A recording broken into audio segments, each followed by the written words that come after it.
kerja hidrolik industri. Sini jalurnya yang pertama ada dari jalur kelistrikan. Di sini kita listrik gunakan listrik 3 fas, kemudian lari ke 2 saklar. Dan dari saklar ini fungsinya untuk pompa pendingin.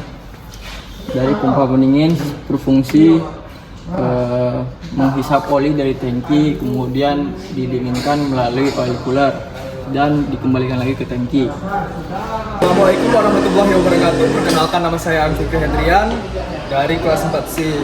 Di sini saya akan menjelaskan sistem aliran kerja hidrolik single acting dan double acting. Di sini saya akan melanjutkan video dari teman saya. Nah, di sini ada motor penggerak pompa hidrolik. Yang ini motornya, yang ini pompa hidroliknya. Nah, jadi kalau kita tekan saklar ini, itu akan menghidupkan motor penggeraknya dan akan menyalurkan putaran melalui kopling tetap menuju ke pompa hidrolik, dan pompa hidrolik akan menghisap oli dari tangki menuju ke ball valve. Dari ball valve itu, ball valve ini fungsinya untuk seperti keran menutup dan membuka alirannya. Nah, ini akan dialirkan menuju ke flow meter. Flow meter ini untuk mengetahui kecepatan alirannya. Di sini dengan satuannya liter. Dari flow meter itu menuju ke pressure gauge. Itu untuk mengetahui berapa tekanannya. Kalau di sini satuannya memakai bar. Nah, dari pressure gauge itu menuju ke butterfly valve. Dari butterfly valve menuju ke katup 3/3 dan katup 3/4. Nah, di sini juga bisa menuju ke relief valve. Relief valve ini dia fungsinya untuk mengatur tekanan barnya. Jadi bisa 20 bar, 40 bar. Itu tergantung spesifikasi dari relief valve-nya. Dari yang butterfly valve menuju ke katup 3/3, itu kalau tidak diaktifkan dia akan di posisi netral, dan dari fitting ini menuju ke katup yang ini dan balik lagi ke tangki. Kalau kita misalkan majukan tuasnya, itu yang ini akan tertutup dan jalur yang ini akan terbuka dan akan mengangkat silinder single acting. Kalau yang ini, dia dari butterfly valve ini menuju katup ke 3/4. Kalau tidak diaktifkan, selang 2 ini dia akan tertutup. Jadi yang terbuka hanya selang yang ini, dan dia akan kembali lagi ke arah tangki. Kalau misalkan kita majukan, dia akan membuka 2 katup ini dan akan menutup katup yang mengarah ke tangki, sehingga dia akan menaikkan silinder. Dan kalau misalkan kita mundurkan, dia akan menurunkan silinder. Sekian dari saya, terima kasih. Saya akan mengerjakan tugas untuk hidrolik industri, yaitu mencatat tekanan dan kecepatan gerak silinder dari titik mati bawah menuju titik mati atas, itu dalam yang release tertutup habis. Dan begitupun sebaliknya dari titik mati atas ke titik mati bawah itu berapa lama. Dan juga kalau saya akan lakukan juga pada release terbuka habis. Di sini saya akan menghidupkan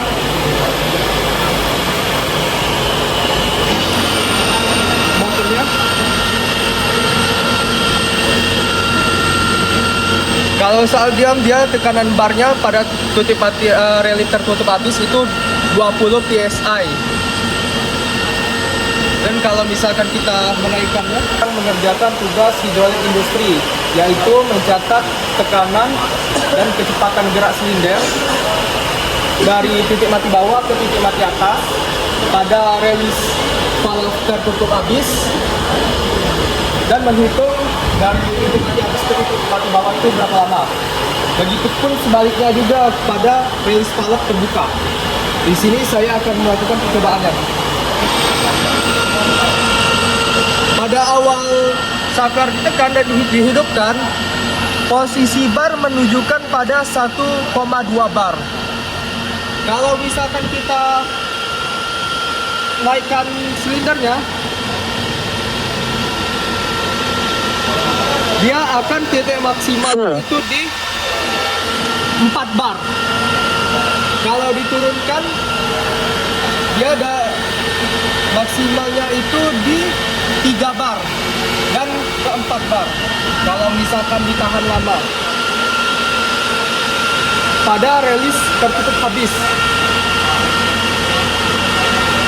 Kalau relis terbuka habis, sebentar.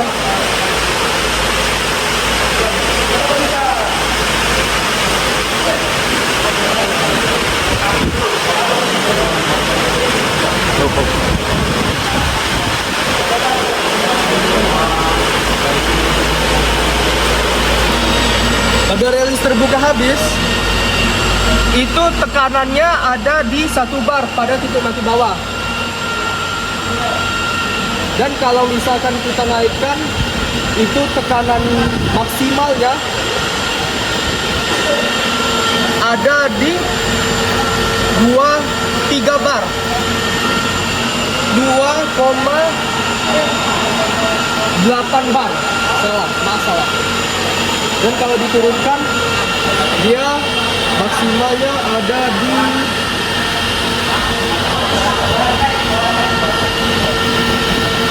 sama 2,8 bar. Saat bekerja dia ada di 2 bar. Sekian dari saya, terima kasih.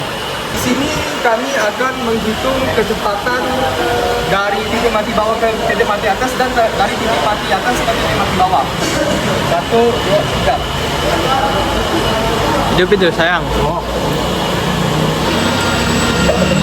itu. Tunggu. 1, 2, 3.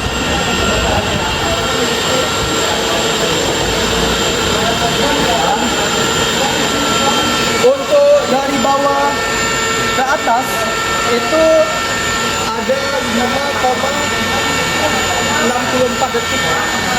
Dan kalau dari bawah ke atas 1, 2, 3.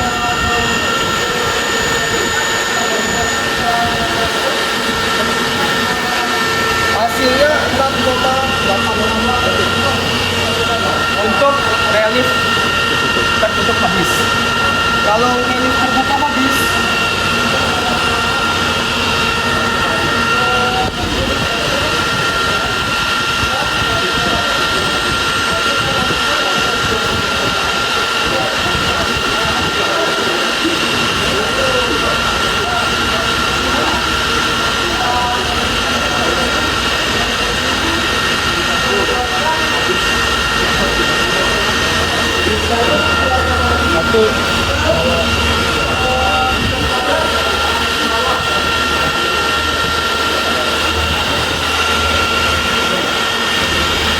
untuk relis terbuka habis itu memakan waktu 0,5719 detik.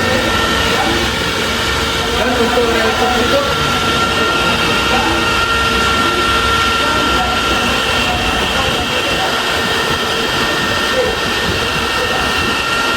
itu 0,9. Itu untuk relis terbuka habis. Sekian dari kami, terima kasih. Oke, baik. Di sini saya akan memberitahu hasil pencarian relik tertutup habis dan relik terbuka habis. Sini dari relik tertutup habis, hasil dari TMB-nya yaitu 2 bar dan netralnya 1,2 bar, kemudian TMA-nya 4 bar, dan kemudian dari TMA ke TMB. Dari TMA 4 bar, kemudian TMB-nya 2,2 bar. Untuk relik yang terbuka habis, TMB-nya ada di 2,1 bar dan TMA-nya ada di 2,8 bar. Kemudian dari TMA ke TMB, TMA-nya 2,8 bar dan TMB-nya 2,1 bar. Dan netralnya 1 bar. Oke, sekian.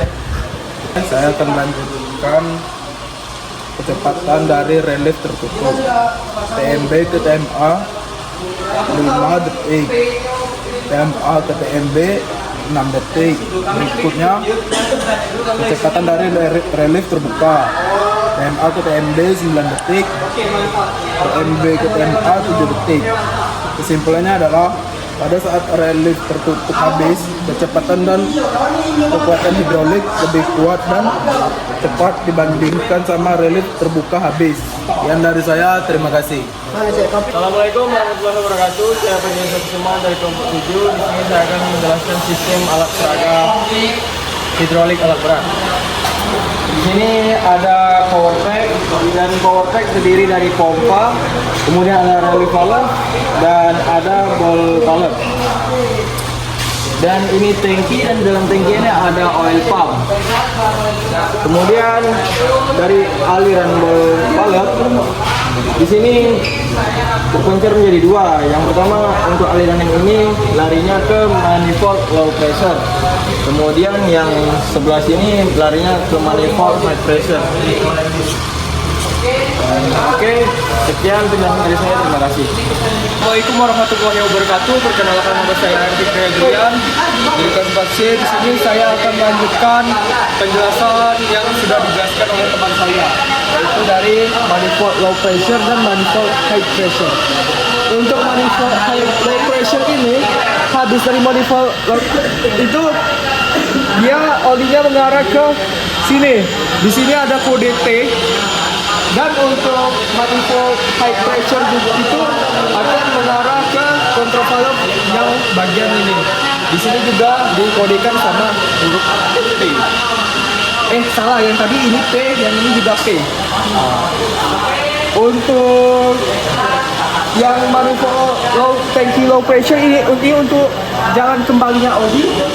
Ini juga manifold tangki high pressure, ini juga untuk jalan kembalinya oli ke dalam tangki. Di sini ada pivot valve. Pivot valve ini terdiri dari kode-kodenya adalah yang ini P, yang ini T,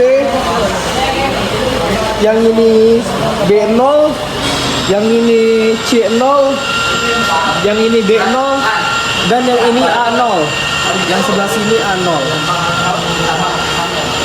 Untuk yang D0 ini dia akan mengarah ke O1. Dan untuk A0 ini dia akan mengarah ke A1. Kalau untuk yang C0 ini dia akan mengarah ke B1, dan C0 akan mengarah ke C1, dan D0 akan mengarah ke B1. Setelah itu olinya sudah jalan, dia akan mentransfer olinya itu ke B0. Dia akan menggerakkan silinder depan ini untuk mengembalikan ke dalamnya, dan A2 ini untuk mendorong silinder piston keluar. Kalau untuk yang C2, ini kodenya C2.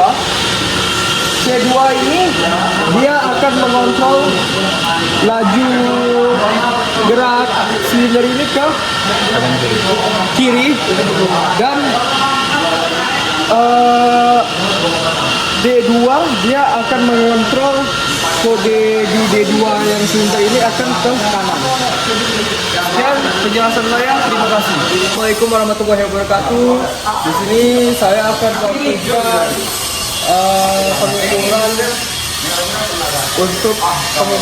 pengetesan untuk mengukur berapa pressure dari manifold high pressure, manifold low pressure, manifold tangki high pressure, manifold tangki low, dan manifold tangki high pressure.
high pressure-nya di puncaknya itu bisa sampai 50 bar, dan manifold pressure-nya sekitar 20 bar lah kira-kira, karena ini sudah mentok banget. Sekian dari saya, terima kasih.